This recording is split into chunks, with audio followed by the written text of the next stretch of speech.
Teman-teman, perkenalkan nama aku Ripka Emanuela Tambunan dari D3 Rekam Medis dan Informasi Kesehatan kelas 2B. Di sini aku kembali untuk membahas apa hubungan Cisco dengan pertukaran informasi serta terdapat LAN manual dan saya akan menyebutkan manfaatnya serta yang terakhir itu terdapat 7 OSI layer. Nah, di sini saya akan menjelaskan manfaat dari ketujuhnya.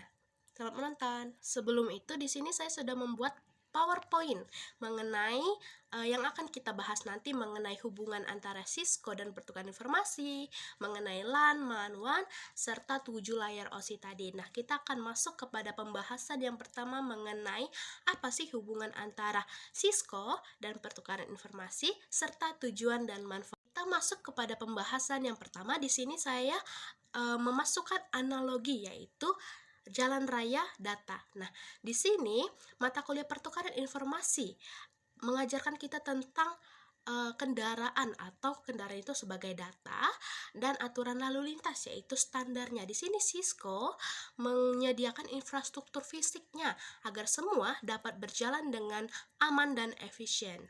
Kita lihat pada PowerPoint ini terdapat yaitu kendaraan, mobil atau truk. Nah, di sini bukan sebagai kendaraan biasa, tetapi ini kita analogikan sebagai data, di mana Cisco itu tidak membuat data, tetapi menyediakan salurannya untuk mentransmisikan data ini. Lalu yang kedua yaitu terdapat jalan raya dan jembatan, di mana ini dianalogikan sebagai jaringan dan koneksi fisik atau logis, di mana Cisco router dan switch ini membangun jalan raya ini, di mana memastikan data itu dapat mengalir dengan cepat, lancar, dan menuju tujuan yang benar. Pada gambar ini terdapat juga petugas polisi atau dianalogikan sebagai keamanan dalam Cisco. Nah, berarti di sini regulasi, keamanan dan integritas data agar data yang dialirkan tadi, ditransmisikan itu tidak hilang atau tidak dibobol oleh pihak luar, sehingga pada Cisco Firewall, VPN, dan solusi keamanan ini berperan sebagai petugas keamanan. Mereka memeriksa setiap paket data untuk memastikan bahwa data sah dan aman yang boleh lewat. Sehingga pada mata kuliah pertukaran informasi ini berfokus pada konsep dan standar pergerakan data. Solusi pada Cisco yaitu ada implementasi di dunia nyata yang menyediakan infrastruktur, jaringan yang aman dan handal, jalan raya tadi yang saya analogikan tadi, yang mutlak diperlukan agar semua konsep pertukaran informasi tersebut dapat berjalan dan terwujud dengan secara fungsional. Setelah kita masuk kepada slide yang ketiga yaitu terdapat tujuan dan manfaat pada Cisco dalam pertukaran informasi kesehatan. Yang pertama yaitu mewujudkan konektivitas universal, di mana membangun infrastruktur jaringan yang memungkinkan berbagai sistem, platform, serta letak geografis yang berbeda untuk saling terhubung dan bertukar data tanpa adanya suatu hambatan. Selanjutnya yaitu menjamin keamanan dan kepatuhan data, di mana melindungi data yang dipertukarkan dari ancaman cyber, akses tidak sah, dan pelanggaran data, serta memastikan kepatuhan terhadap regulasi industri seperti privasi data finansial pada kesehatan. Baik, kita masuk kepada manfaat Cisco. Nah, yang pertama yaitu ketersediaan data yang tinggi atau high availability. Nah, di mana jaringan Cisco ini dirancang untuk selalu aktif dan tersedia, meminimalkan downtime sehingga tidak merugikan pada bisnis. Selanjutnya itu skalabilitas pertukaran data, di mana memungkinkan organisasi untuk mengembangkan volume dan kecepatan dalam pertukaran data mereka. Untuk yang ketiga yaitu pertukaran data real time efektif, di mana solusi kolaborasi dan teknologi low latency memungkinkan pertukaran informasi secara langsung. Selanjutnya yang keempat yaitu pengurangan risiko keamanan, di mana teknologi seperti firewall dan zero trust security ini Cisco membantu mengurangi risiko terjadinya pelanggaran data dan serangan cyber yang merupakan ancaman terbesar terhadap adanya pertukaran informasi. Baik, kita masuk kepada slide yang sayangnya mengenai LAN, yaitu Local Area Network atau jaringan area lokal, di mana ini adalah sistem jaringan komputer yang menghubungkan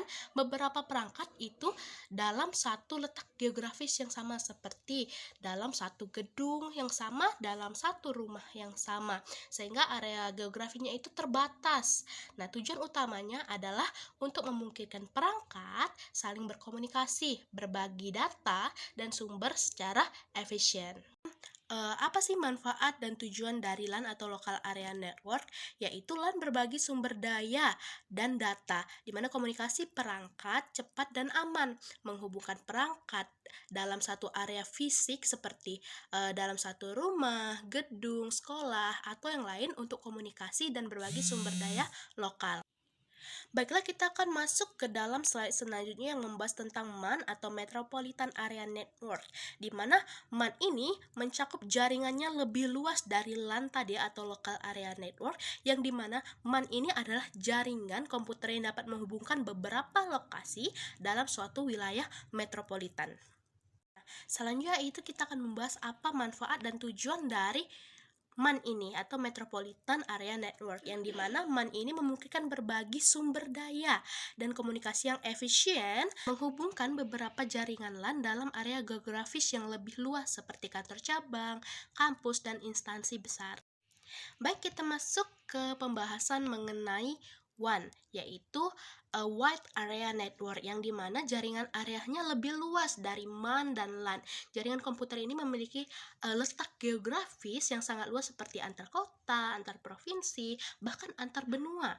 Nah, WAN ini digunakan untuk menghubungkan beberapa jaringan yang lebih kecil, yaitu LAN, yang lokasinya berjauhan, sehingga memungkinkan komunikasi berbagi data antar lokasi tersebut. Lalu apa sih manfaat dan tujuan dari WAN ini? Yaitu bahwa WAN memungkinkan pertukaran data jarak jauh dan komunikasi yang lebih efisien antar lokasi yang tersebar di seluruh dunia. Menghubungkan berbagai jaringan LAN dan MAN yang tersebar secara geografis di beberapa kota atau bahkan negara untuk menyediakan konektivitas secara global. Lalu, apakah perbedaan antara ketiganya itu LAN, MAN, WAN? Bisa kita lihat secara langsung, perbedaannya terdapat pada cakupan wilayahnya, yang dimana LAN ini bekerja pada wilayah yang sangat sempit atau lokal, yang dimana dia bekerja pada satu tempat atau area saja. Lalu bagaimana cakupan wilayah pada MAN? Nah, cakupan wilayah pada MAN ini sedikit lebih besar atau lebih luas dari LAN, di mana cakupan wilayahnya sedang atau metropolitan dalam satu tempat atau wilayah kota yang sama. Pada WAN, cakupan wilayahnya itu sangatlah luas, terdiri dari antar kota, negara, bahkan antar benua, yang dimana di dalamnya terdapat MAN dan LAN tadi. Perbedaan yang keduanya terdapat pada kecepatan, di mana pada LAN kecepatannya itu sangatlah tinggi karena dalam satu lokasi yang sama, satu tempat yang sama. Sedangkan pada MAN itu kecepatannya itu sedang, sedangkan yang pada WAN kecepatannya itu sangatlah rendah. Lalu pada slide selanjutnya sini terdapat dampak dari LAN, MAN, WAN, yang dimana pembahasan pertama ini kita akan membahas tentang dampak LAN terlebih dahulu nih. Nah, dimana dampak pada LAN itu adalah produktivitas personal dan tim meningkat, di mana dengan koneksi yang cepat dan andal, staf dapat mengakses sumber daya dan berkolaborasi dalam proyek secara instan, meringkas waktu tunggunya. Selanjutnya itu akses data yang cepat, di mana kecepatan transfer data ini sangatlah tinggi, memungkinkan pengguna memuat dokumen, membuka aplikasi server, atau bahkan menyimpan file besar itu dalam waktu yang sangatlah singkat. Bagaimana dampak pada MAN atau Metropolitan Area Network? Dampaknya yaitu koordinasi bisnis lebih baik, di mana memungkinkan berbagai kantor cabang atau fasilitas perusahaan yang tersebar dalam satu kota untuk terhubung dalam satu sistem yang terpusat atau menyederhanakan manajemen. Lalu dampaknya pada WAN yaitu memungkinkan perusahaan multinasional mengelola bahkan mengoperasikan bisnisnya secara terintegrasi di berbagai zona waktu dan negara yang berbeda. Selanjutnya kita akan masuk ke dalam pembahasan mengenai 7 layer OSI, di mana 7 layer ini dimulai dari bawah hingga atas. Yang pertama adalah physical, yang kedua data link, yang ketiga network, keempat transport, kelima session, keenam presentation, dan ketujuh application. Tapi sebelum masuk kepada pembahasan OSI layer yang pertama itu physical, kita harus tahu sih apa itu arti dari OSI layer. Nah, OSI layer di sini merupakan memberikan kerangka kerja yang terstruktur dan logis mengenai cara komunikasi data melalui jaringan. Nah, selanjutnya kita akan masuk kepada pembahasan pertama, yaitu mengenai lapisan fisik atau physical layer. Lapisan fisik pada 7 OSI layer merupakan fondasi dari seluruh komunikasi jaringan. Sebagai lapisan paling bawah dalam OSI, lapisan ini bertanggung jawab untuk mengubah data digital yang berupa untayan bit menjadi sinyal fisik yang ditransmisikan melalui media transmisi seperti kabel tembaga, serat optik, dan gelombang radio. Selanjutnya kita masuk kepada lapisan data link atau data link layer, di mana lapisan pada data link ini berfungsi untuk menangani pengiriman data antara perangkat-perangkat yang berada dalam jaringan yang sama. Di lapisan ini, data diubah menjadi frame yang dilengkapi dengan informasi penting seperti alamat MAC. Utama dari lapisan ini yaitu memastikan bahwa data yang dikirimkan melalui lapisan fisik tadi itu tiba tanpa adanya suatu kesalahan apapun. Kita masuk kepada lapisan yang ketiga, yaitu lapisan jaringan atau network layer. Nah, di mana lapisan ini bertanggung jawab untuk menentukan jalur terbaik atau rute yang terbaik untuk mentransmisikan data dari sumber ke tujuan di berbagai jaringan. Masuk kepada yang keempat, yaitu lapisan transport atau transport layer. Nah, lapisan transport ini bertanggung jawab untuk memastikan data itu dikirim dengan andal dan sesuai urutan ke tujuan. Lapisan kelima yaitu lapisan sesi atau session layer. Nah, lapisan pada sesi ini mengelola komunikasi antara perangkat termasuk membuka, memelihara, dan mengakhiri sesi komunikasi. Ini juga mengelola pertukaran data di antara dua perangkat secara berkelanjutan. Lapisan keenam yaitu lapisan presentasi atau presentation layer, di mana lapisan presentasi ini bertanggung jawab untuk mengubah data ke dalam format yang dapat dimengerti oleh lapisan aplikasi di atasnya. Ini melibatkan enskripsi, deskripsi, komprehensi, format data seperti JPEG atau MP3. Nah, lapisan ini memastikan bahwa data yang dikirimkan tadi dapat diterjemahkan dengan benar di kedua sisi komunikasi.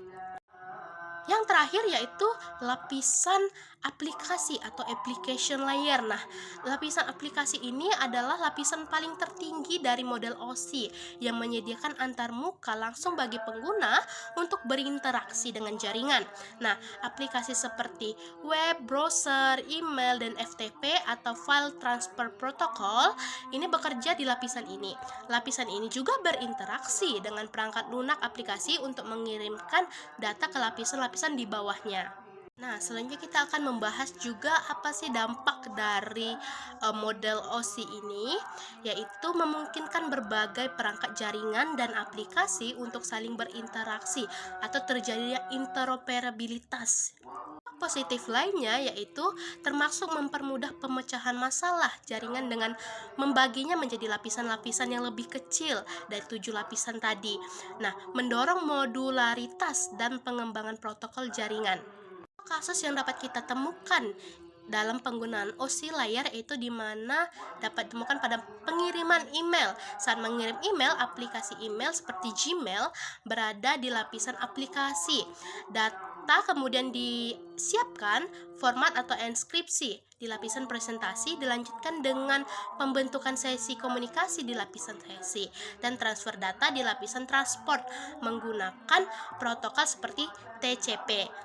Di lapisan jaringan, IP address-nya ini menentukan rute, dan di lapisan tautan data, MAC address digunakan untuk pengiriman lokal sebelum data dikirim melalui lapisan fisik yaitu kabel atau nirkabel.